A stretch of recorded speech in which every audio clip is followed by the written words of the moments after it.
Now next comes aquatic animals. Now the animals that live in water are called aquatic animals. Aqua word का मतलब होता है बेटा पानी.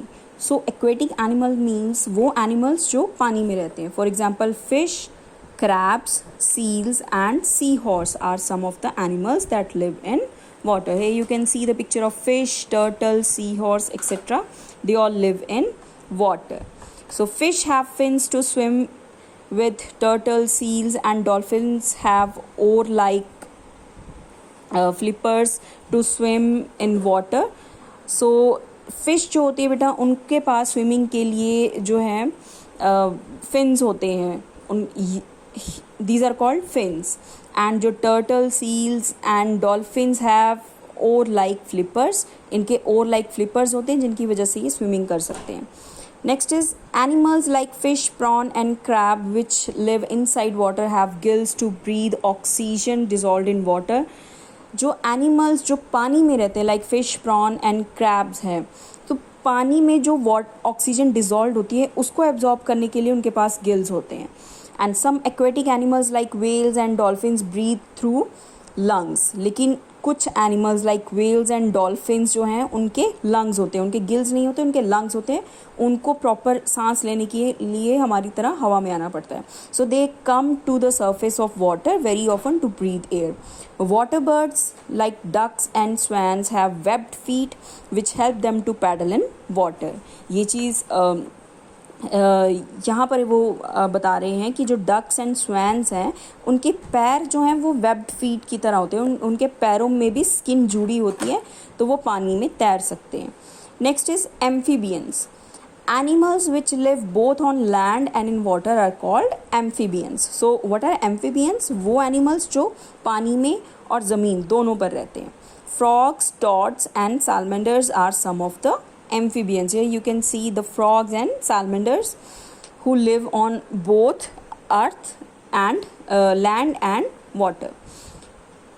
Baby frogs are known as tadpoles. They grow in water and have gills for breathing. Adult frogs have lungs to breathe on land. So जो छोटे छोटे frogs के बच्चे होते हैं उनको टैडपोल्स कहते हैं. उनके लिए अगर वो पानी में रहते हैं इसलिए उनके गिल्स होते हैं सांस लेने के लिए, लेकिन जब वो बड़े हो जाते हैं तो उनके लंग्स होते हैं हवा में सांस लेने के लिए. They also breathe through their skin when in water. और जब वो पानी के अंदर रहते हैं तो उनके पास जो स्किन है स्किन से भी वो सांस ले पाते हैं. Frogs have webbed hind feet to swim in water. अब जो फ्रॉग्स हैं उनके भी जो फीट्स होते हैं वो वेब्ड ही होते हैं डक्स एंड स्वैन्स की तरह. They hop on land with their short fore legs and long hind legs. और वो ज़मीन पर हॉपिंग कर पाते हैं, मतलब उछल उछल के वो चलते हैं अपनी लेग्स और फीट की हेल्प से. Next is adaptation for food. So अब फूड के लिए सभी एनिमल्स ने किस तरह अडेप्टेशन की है. एनिमल्स ईट प्लांट्स और अदर एनिमल्स. जो जानवर हैं या तो वो प्लांट्स खाते हैं या दूसरे एनिमल्स को खाते हैं. Parts of their body are adapted to find food and eat it. So उनकी जो बॉडी है उसके जो बॉडी पार्ट्स हैं वो इस तरीके से डेवलप हुए हैं ताकि वो अपना खाना ढूंढ सकें और उसे खा सकें. The shape of their teeth depends on the food they eat. So उनके जो टीथ की शेप है वो भी उसी तरीके से डेवलप होती है जिस तरह का वो खाना खाते हैं. Now the first category is herbivorous.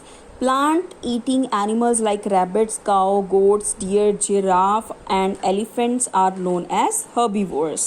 They have sharp front teeth to cut the grass and flat grinding teeth to grind leaves. So herbivores कौन से animals होते हैं जो सिर्फ plants खाते हैं like rabbits, cows, goats, deer and giraffe and elephants. ये herbivorous हैं. इनके जो फ्रंट टीथ हैं वो बहुत तीखे होते हैं ताकि वो घास को काट सके और जो पिछले दांत हैं वो फ्लैट होते हैं ताकि वो ग्राइंडिंग कर सके लीव्स की. Giraffe have long necks to reach the leaves of tall trees. Elephants have a trunk. और जो जिराफ हैं उनकी नेक बहुत लॉन्ग होती है ताकि वो लंबी लंबी झाड़ी तक पहुंच सके. एंड एलिफेंट्स जो हैं उनकी सूंड होती है ताकि वो घास फूस पत्तियों को टहनियों को पकड़ सकें. Next is carnivorous. Flesh eating animals like lions, tigers and foxes are known as carnivores. So वो animal जो सिर्फ मांस खाते हैं उनको हम carnivores कहते हैं. For example, fox, owl, tiger, lions, etc. They have sharp pointed teeth to tear the flesh and strong jaws to grip their prey. सो उनके जो सामने के दांत हैं वो बहुत तीखे शार्प पॉइंटेड होते हैं ताकि वो मांस को एकदम चीर सकें, पकड़ सकें, और उनका जो जबड़ा है, जो जॉज है, वो बहुत ज़्यादा स्ट्रॉन्ग होता है ताकि वो अपने जो शिकार है उसको स्ट्रॉन्गली पकड़ सकें. Their strong legs and claws help them to run fast and catch their prey. और उनके जो लेग्स एंड क्लॉज हैं, जो पंजे हैं, लेग्स हैं, वो बहुत ज़्यादा ताकत होती है उनमें ताकि वो फटाफट से तेज़ी से भाग के अपना शिकार पकड़ सकें. Carnivorous birds like eagles, hawks and owls have keen eyesight to spot their prey from the sky. और जो कार्निवोरस बर्ड्स हैं like eagles, hawks and owls, उनकी आई साइट इतनी ज़्यादा तेज़ होती है कि वो बहुत ऊंचाई से भी देख सकते हैं. और जो आउल्स हैं वो अंधेरे में भी अपने शिकार को क्लियरली देख सकते हैं. They have strong claws to hold their prey and sharp hooked beak to tear the flesh. उनके जो क्लॉज हैं, जो पंजे हैं, वो बहुत स्ट्रॉन्ग होते हैं ताकि वो अपने शिकार को अच्छे से पकड़ के रख सकें. और उनकी जो चोंच है वो बहुत तीखी होती है, आगे से बहुत पॉइंटेड होती है ताकि वो अपने शिकार को उसमें फंसा के रख सकें. Next is omnivores. The animals that eat both plants and animals are known as omnivores. For example, bear, raccoon, birds like crow and woodpecker. So वो animals जो plants भी खाते हैं और दूसरे animals को भी खाते हैं उनको हम कहते हैं omnivores. For example, bear, raccoon and birds, crow and woodpecker. Now next is parasites. Parasites are small creatures which live on or inside the body of other animals or hosts. They depend on the host for their food.